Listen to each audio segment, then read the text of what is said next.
तो भाई रिसेंटली रजत दलाल का एक बहुत बड़ा कलेश हो जाता है एक लड़के के साथ में। अब वो लड़का उनके ही जिम में है शायद से, तो उसने एक रील अपलोड की जिसपे उसने ये लिखा हुआ था, रोज सुबह अपना मुंह जिम में दिखाकर मेरा दिन खराब करता हुआ माइटी राजू। अब आप लोग को पता ही होगा जब कैरी मिनाटी ने रजत दलाल को रोस्ट किया था तो उसमें कैरी मिनाटी ने एक नेम का टैग रजत दलाल पे लगा दिया था जो कि माइटी राजू है। अब ये रील भाई के पास पहुंच जाती है और भाई ऑफेंड हो जाते हैं इससे, और ऑफेंड होने के बाद भाई इस लड़के से क्या क्या करवाते खुद भी देख लो। रजत दलाल मेरे पापा है और मस्ती मस्ती में मैंने अपनी माँ सुधवा।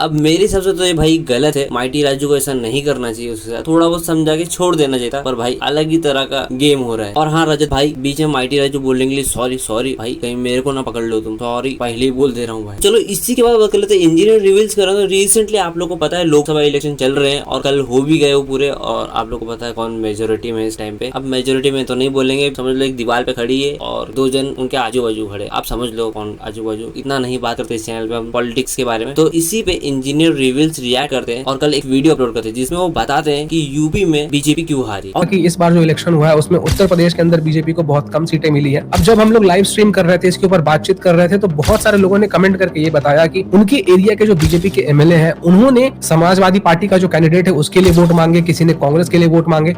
और ऐसा नहीं है कि ये सिर्फ उत्तर प्रदेश के अंदर हुआ है, कुछ बीजेपी के लीडर ने किसी और पार्टी के लीडर के लिए वोट मांगे हैं। ये सेम चीज बिहार से भी सामने आया है, उत्तर प्रदेश से भी सामने आया है, राजस्थान से भी सामने आया है, महाराष्ट्र के कुछ लोगों ने भी बताया है, साथ ही साथ कर्नाटक के लोगों ने भी बताया है। तो हो सकता है कि उत्तर प्रदेश के अंदर ये एक फैक्टर हो जिसके कारण कि अयोध्या के अंदर राम मंदिर बनवाने के बावजूद भी बीजेपी हार गई। और इसी के बाद इसी पे लक्ष्य चौधरी भी रिएक्ट करते हैं और बोलते हैं UP is not sorry to BJP, UP is lesson to BJP, विधानसभा भी योगी जी के दम पे जीत पाते हो। तो चलो इसी के बाद बात कर लेते हैं हमारे प्राइम मिनिस्टर की सेटिंग के बारे में। तो रिसेंटली आपको तो पता ही होगा बीजेपी जीत गई है तो प्राइम मिनिस्टर मोदी ही बनने वाले। तो इसी पे कल जॉर्जिया मेलोनी ने भी एक ट्वीट किया जिसमें वो प्राइम मिनिस्टर मोदी को बधाई देती हुई दिख रही है, और इसी पे मैक्सन रिएक्ट करते हुए बोलते हैं भाभी सपोर्ट इज अनकंडीशनल। तो चलो इसी के बाद बात कर लेते हैं अरविंद अरोड़ा क्या होता है। रिसेंटली अरविंद अरोड़ा रिएक्ट करते हैं एल्विस के उस वीडियो पे जो एल्विस ने दुराटी खिलाफ निकाली थी। अब इसी पे अरविंद अरोड़ा एल्विस के सपोर्ट में दिख रहे हैं जो कि पहले नहीं थे, अब वीडियो आने के बाद सपोर्ट में आ गए। तो इस पे आप लोग सोचो क्या है इनके अंदर। मुझे ना कभी से ही एल्विस यादव और उसकी वीडियो पसंद नहीं थी, मैं क्लियरली बोल रहा हूं।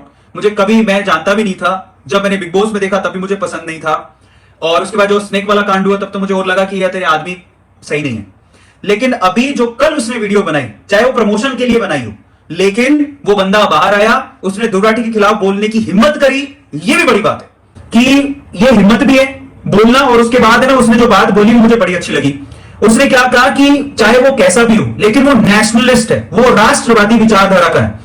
ये बात मैं सारे युवाओं को कहना चाहता हूं कि भाई आप हिंदुस्तान में रहते हो और अगर आप भारत का नमक खाके भारत के साथ ही वादा खिलाफी करते हो या भारत के साथ भारत के खिलाफ ही षड्यंत्र करने वालों को सपोर्ट करते हो ना, तो आपसे बेकार कोई नहीं है भाई।